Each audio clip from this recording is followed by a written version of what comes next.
Hello everybody, it's Jim the Gentleman Crafter, and can you see me looking at myself in the TV? Oh gosh. Anyway, trying to see if those bald hairs are showing. Anyway, tonight I wanted to show you the bus that I did for me using Diane Reevely's delusional stamps, or delusion stamps. I about renamed them to delusional anything, but delusion stamps. No, I did not write a pattern on it or a tutorial on it, and I probably won't. But what I'm going to do is I'm going to try to give you the measurements and kind of go through everything. Also, I do have a template of the sides where I cut the windows that I can scan and put into a PDF file.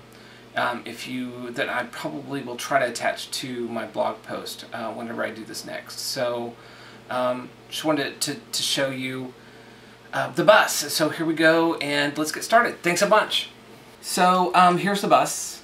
I'm gonna ask for your whatever, because the other side, on this side is not done. I was trying to get it done as much as I could, and I will go back and finish that, but I haven't finished it yet.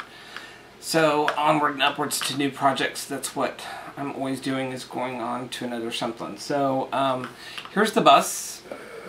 Let me show you kind of around this way. Let me show you the side that we haven't done. That's what it looks like. Undone. Needs all the little folks in it.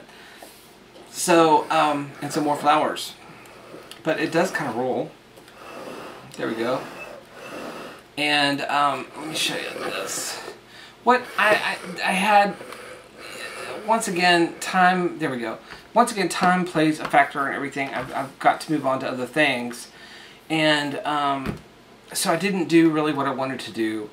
And what I wanted to do is I wanted each one of these little folks, the figures from Diane's stamps, to be a tag that sat in the seats. And I wanted the lid to lift off on a hinge.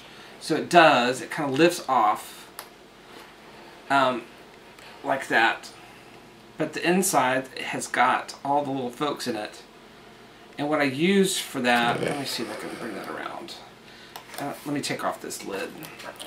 Let me take off the top. I put a flower on it. Oh well, I'll leave it like that. Let me see if I can move it down. So all the little folks in it, where are they? Are on those little knobs, on those little wooden pieces, to give them a little bit of support. The little seats are glued in inside. So that was the way I really wanted it to be, and I wanted them to sit in the seat, and I really wanted the seat belt. I was going to do a little leather seat belt, or a little grunge board seat belt to hold the tags in place.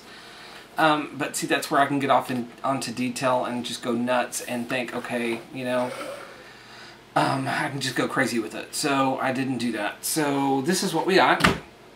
The sides, this is all cut from chipboard. So what I did with the paper is I had the manila paper, and I spritzed it with the two or three colors, and you just basically making my own paper. I think that was one of the questions Kay had this morning, was did I spray onto the chipboard? No. What I did was I cut my pieces out of chipboard, I glued it together, then I painted it with, it's actually called, it's from Folk Art, I believe, School Bus Yellow was the name of the paint, and I went around all the edges like I do on all my projects, went around just the edges. And then I took the paper that I basically made my own paper, your own pattern paper basically, and it was a 12 by 12 manila sheet from Ranger. Once again, I'm sure that you could find some manila envelopes that would do the same thing. It just takes the ink better, I think. It doesn't soak it in, and it sits on top until you're ready to dry it or manipulate it any way you want to. So anyway, that's what everything is made out of. Even the flowers are the manila Ranger cardstock. And so then I just cut it into pieces and applied it to it, just like I would matte any of the things that I make. I put some acetate here in the window. I've got the frog driver driving it. Where am I? Where is he? There he is.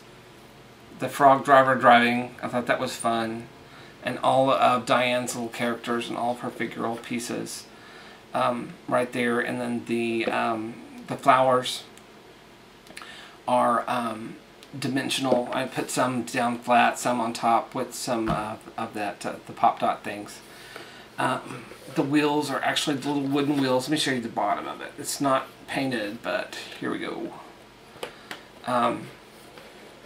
I used Tim's little configuration boxes here for the kind of the wheelbase, and I wanted them to sit on the same level, so I used these little lids from the paper mache boxes that I had. But these are actually the little wheels that I painted black. Okay, so that's the bottom, and it does roll. Once again, here's the back side. And on these are little pieces that I got at, I think, Hobby Lobby. Little flattened bottle caps, and then inside it I put the little big, it's fairly large. It's, I would say, 3/4 of an inch clear bling to do the headlight action. Okay, and then on, once again, what I thought would have been really cool here is if we could actually have put this on hinges. The doors on hinges, it swung open, you know what I mean? And you could lay the base box. Actually, this box here is a, you know, well, it's as long as this, right? So from here, it's 2 pieces actually. So from here to here, is a little thin, shallow box that I made to put the pieces to. So I put the 2 side pieces, this panel and the back panel back here, and then I made the top.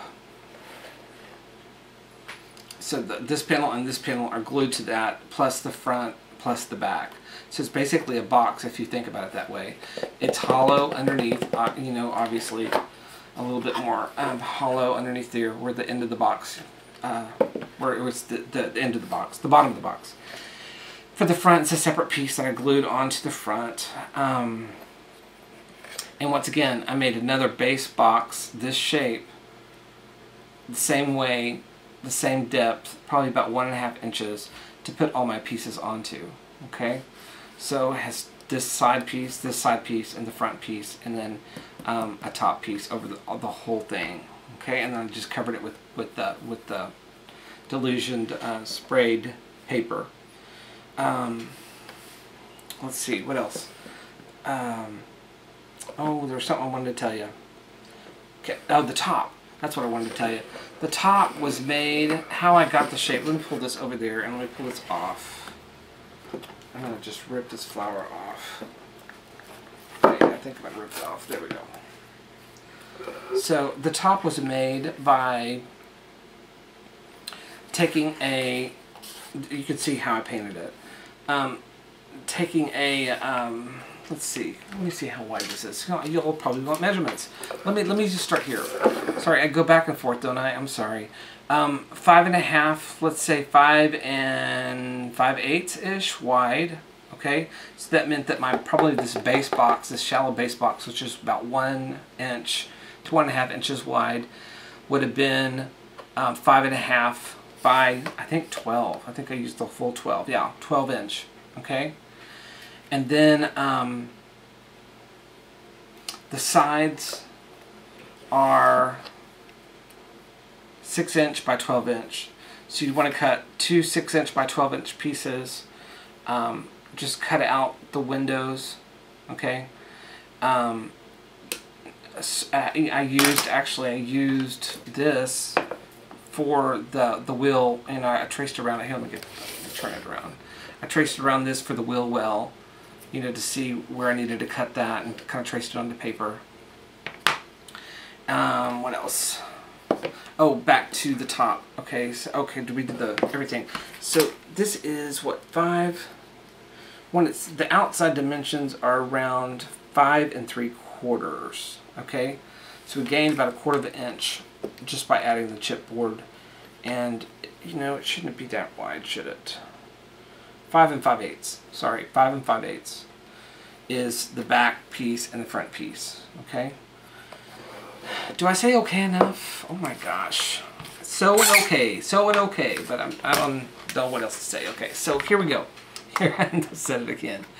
This piece, let's say it was probably, I think it was probably a 6-inch piece originally. Okay, so what I did was I wet it with the mister, and then I put some blue painter's tape across it and let it dry overnight because, you know, I wasn't in a rush at the time. Excuse me. So that's how I got the curve, and so it dried in that shape. And then I went back and I took the top part here, the round shape, and I laid it down onto the paper and traced out the outside edge to come up with this shape here. You know what I mean? And just cut it with my scissors, my Tim Holtz shears, tonic shears. And the same thing for this piece here. And for the inside, you can see, you've seen me do those round box things. Same thing. I just punched it with the Fisker's punch and put it there, and again on the top edge here, all across the top edge. Just kind of double did it. And then, so that's the top. And then just put the sides on as I would with the structure strips that I do, with the 1-inch strips. And everything is adhered. Since the paper is thick, since the manila is thick, I used this. I used the 1/2-inch score tape on everything and applied it. And usually I run it through my Xyron, but I was afraid that it's just a little too thick. And when you put spray on there and it dries on the manila, it's not going to be the same. It's not going to be flat anymore. It's going to be a little ripply, and so I really wanted this to really secure it and hold it down. So that is how I did that. So that's the top, and that goes there. And once again, it would have been so much more fun, or I guess, it would have been fun to make the doors functional, and the back doors, if it were to open up.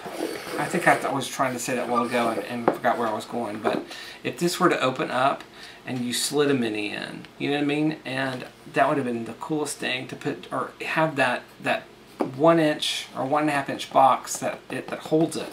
Open it up, and there's your opening for your 1-inch box. Slip the mini in there, and that would have been awesome.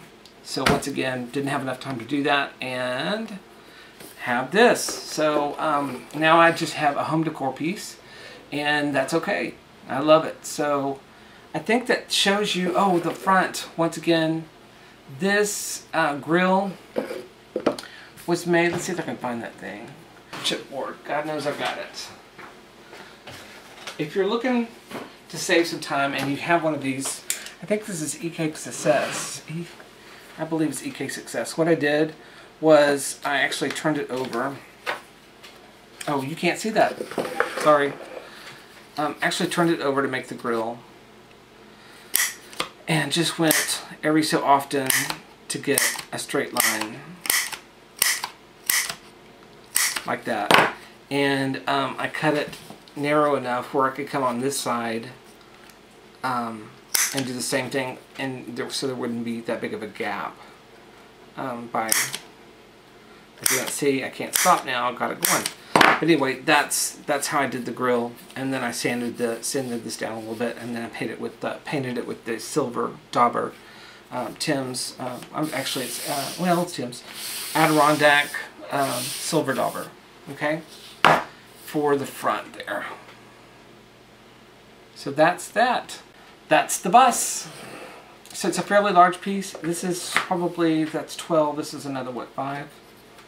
Let me see if I can remember. 4 1/4. So it's, 16 1/4 inches long, and around 6 inches wide, and or 5 and, what did we say, 5 5/8 wide, and 12 inches long. So that's the bus, and I hope you can get something from this. Talk to you later. Bye.